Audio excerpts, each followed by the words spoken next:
গাড়ি যেরকম স্টার্ট করবা এটা আছে এখন লক অবস্থায়, এরপরে একবার উপরে দিয়া ঘুরাইনির পরে এটা থাকবো অন এক্সেস মোড, এটা এক্সেস মোড আইব, এরপরে আবার ঘুরাইলে এটা আইব অন মোডে। এখন গাড়ির মিটার সিটার সব অন হয়ে গেছে। এরপরে আবার যখন উপরে দিয়া একবার ঘুরাইবা তখন এটা স্টার্ট হয়ে যাবে, তখন এখানে স্টার্ট লেখা আছে। হ্যাঁ, এরপরে যখন একবার দিবা দেখো এটা স্টার্ট হয়েছে, সেলফ স্টার্ট হয়েছে।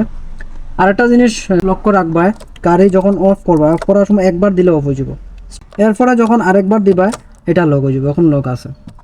আর কোনো সময়ও গাড়ি স্টার্ট দেওয়ার সময় সেলফ যখন দিবা তখন বেশিক্ষণ রাখিও না সেলফ দিয়া, নাইলে গাড়ির মোটর নষ্ট হবে। যেমন 3 সেকেন্ড, লাস্ট 60 সেকেন্ড পর্যন্ত রাখতে পারো। যেমন আমি দেখাই, স্টার্ট দিছি, শেষ, স্টার্ট হয়ে গেছে, সারি দিছি।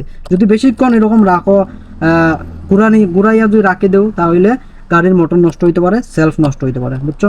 একবার দিবায় তাড়াতাড়ি এরকম দেওয়ার পরে, অন হওয়ার পরে এটা তাড়াতাড়ি সারি দিবাই, যখন স্টার্ট হয়ে যাবো তাড়াতাড়ি সারি দিবাই অটোমেটিক।